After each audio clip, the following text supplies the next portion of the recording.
Typing certificate नहीं मांग रहा है, सिर्फ आपका एडीसी का सर्टिफिकेट मांग रहा है। एडीसी का जो आपको पास सर्टिफिकेट होना चाहिए, वैलिड सर्टिफिकेट होना चाहिए और किसी इंस्टीट्यूट से मान्यता प्राप्त इंस्टीट्यूट से आपका होना चाहिए। डीडीईओ डोमेस्टिक डाटा एंट्री ऑपरेटर का, जो कि 6 मंथ का कोर्स होता है। चीज किए किराए पे पानी फिर जाता है, बहुत सी युवाओं के साथ ऐसा हुआ है।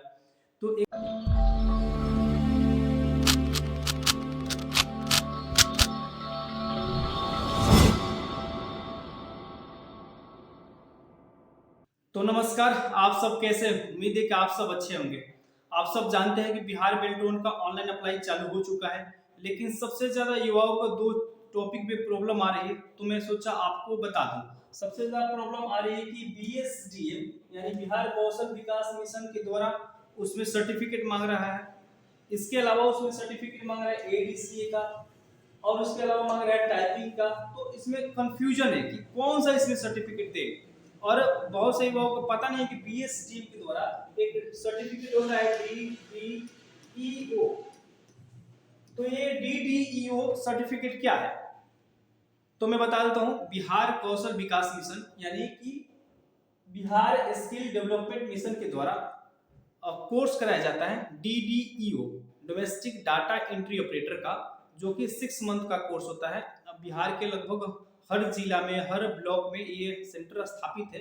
आपको ज्यादा जानकारी इसके बारे में चाहिए तो आप गूगल पे सर्च करिए बीएसडीएम, और वहां से आप फाइंड एड्रेस पे जाके आप पता कर सकते हैं कहाँ कहाँ ये कोर्स कराए जाते हैं डाटा एंट्री ऑपरेटर का बिहार सरकार के द्वारा। हालांकि ये कोर्स करने का भी टाइम नहीं रहा, तो जरूरी नहीं है कि आपको वही डॉक्यूमेंट देना है।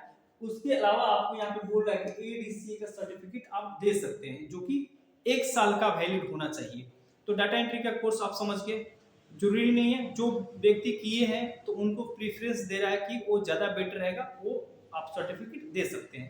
इसके अलावा एडीसी, बहुत सारे लोग बोल रहे क्या कि हमारे पास एडीसी नहीं है, बीएसडीएम के द्वारा केवाईपी किए हैं।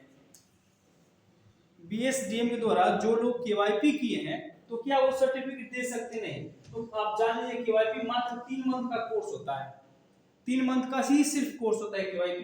तो इसको आप नहीं दे सकते, क्योंकि इसमें मांग रहा है कम से कम तो 1 साल का होना चाहिए कोई भी सर्टिफिकेट, और एडीसी के समकक्ष होना चाहिए। एक होता है डीईओ डाटा एंट्री ऑपरेटर का, वो जो 1 साल का होता है उसको दे सकते हैं। आप बीसीए का दे सकते हैं, बीसीए जो कंप्यूटर कोर्स करा जाता है उसको दे सकते हैं। और इसके अलावा जो 1 साल का ऊपर का जो भी कोर्स है पीजीएडीसी होता है, उसको दे सकते हैं। तो इस प्रकार का कोर्स जो भी आपके पास हो जो 1 साल का हो, आप उसमें डाल सकते हैं। अब आता है कि टाइपिंग सर्टिफिकेट मांग रहा है कि नहीं, सबसे ज्यादा कंफ्यूजन है, क्योंकि आप सब जानते हैं कि हिंदी और इंग्लिश दोनों टाइपिंग उसमें है, और ये भी चूज करने का ऑप्शन दे रहा है कि आपको कौन सा टाइपिंग करना है। इस पे मैं आता हूं, उसके पहले मैं बता दूं कि टाइपिंग सर्टिफिकेट मांग रहा है कि नहीं। तो टाइपिंग सर्टिफिकेट नहीं मांग रहा है, सिर्फ आपका एडीसी का सर्टिफिकेट मांग रहा है, टाइपिंग सर्टिफिकेट इसमें नहीं मांग रहा है। अगर आपके पास है तो आप अपलोड कर सकते हैं, अपलोड करने का ऑप्शन दिया है, तो टाइपिंग सर्टिफिकेट नहीं मांग रहा है। अब आता है कि कौन सा टाइपिंग हम करें। तो देखिए, जब फॉर्म आप फिल कर रहे हैं तो उसमें 3 ऑप्शन आ रहा है। अगर आपके पास हिंदी और इंग्लिश दोनों स्किल है टाइपिंग का, तो आप दोनों ऑप्शन चूज कर सकते हैं। अगर सिर्फ आपको इंग्लिश आता है, हिंदी नहीं आता है टाइपिंग, तो आप इंग्लिश चूज कर सकते हैं। अगर आपके पास हिंदी आता है, इंग्लिश नहीं आता है, तो आप हिंदी चूज कर सकते हैं। अगर आप चाहते हैं तो दोनों चूज कर सकते हैं, लेकिन दोनों आप चूज करिएगा, दोनों आपको टाइपिंग आएगा तो ज्यादा आपको प्रेफरेंस देगा, तो ज्यादा आपको प्रेफरेंस देगा बेल्ट्रॉन, क्योंकि इसी के आधार पे मेरिट बनने वाला है। आप सब जानते हैं टाइपिंग के आधार पे। तो आप देख लीजिए, जो आपके पास स्किल हो वही चूज करिए।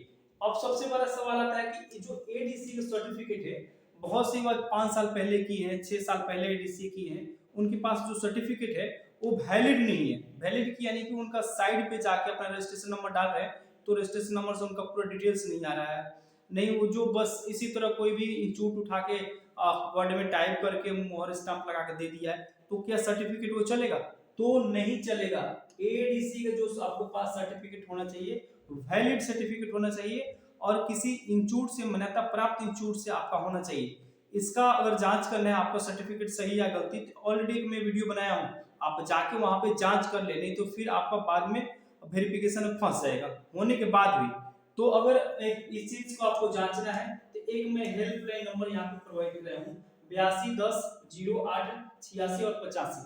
इस नंबर पे आप पता कर सकते हैं। मैं बता दूंगा कि कैसे कैसे जांचना है, आपको वीडियो का लिंक भी दे दूंगा। हालांकि मेरे यूट्यूब चैनल में जाइएगा तो वीडियो है कि कैसे पता करें कि जो हमारा डीसी एडीसी का जो सर्टिफिकेट है वो सही या गलत है। तो वहां से जांच ले कि आपका जो डॉक्यूमेंट है 100% ऑथेंटिक है या नहीं है। इसके अलावा अगर आपके पास सर्टिफिकेट नहीं है, कंप्यूटर कोर्स किए हैं या पुराना सर्टिफिकेट है, वैलिड नहीं है, अगर इस प्रकार से कुछ भी प्रॉब्लम है, चाहे सर्टिफिकेट आपको चाहिए, तो इस नंबर पे संपर्क कर सकते हैं। हम लोग सर्टिफिकेट प्रोवाइड कराते हैं उसी व्यक्ति का जिनका हम टेस्ट लेते हैं। अगर एडीसी का सर्टिफिकेट आप लेते हैं तो आपका पहले कंप्यूटर टेस्ट होगा और टेस्ट में आप पास करते हैं, ऑनलाइन सब टेस्ट होता है, आपको आने की जरूरत नहीं होता है। तो उसके बाद आपको हम एडीसी का सर्टिफिकेट प्रोवाइड करा देते हैं। तो इस नंबर पे आप पता कर ले और यहाँ से सर्टिफिकेट भी आपको मिल जाएगा, क्योंकि आप सब जानते हैं कि हम कंप्यूटर एक टीचर है, हमारा इंस्टीट्यूट है, इंस्टीट्यूट चलता है, हमारा जो कंपनी है रजिस्टर्ड है। तो यहाँ से आप ले सकते हैं कंप्यूटर का सर्टिफिकेट। और भी कोई जानकारी आपको चाहिए तो आप इस नंबर पे संपर्क कर ले और कमेंट भी कर सकते हैं, कोई भी जानकारी आपको चाहिए, क्योंकि आप जानते हैं कि जॉब एक ऐसा चीज है जो छोटा छोटा बात को ध्यान रखा जाता है। अगर बाद में कुछ जाके दिक्कत होता है, सब चीज किए किराए पे पानी फिर जाता है, बहुत सी युवाओं के साथ ऐसा हुआ है। तो एक बार आप फॉर्म फिल करने से पहले ये सब जानकारी जान लें ताकि आपको दिक्कत ना हो। कोई भी अब जानकारी चाहिए तो एक बार कमेंट करें, मैं जरूर रिप्लाई देता हूँ। आप मेरे इंस्टाग्राम आईडी पे जाके कमेंट कर सकते हो, वहाँ पे मैं ऑनलाइन हमेशा रहता हूँ, मैं बता दूंगा जो भी आपको लगे तो आप कमेंट कर सकते हैं। चलिए, धन्यवाद।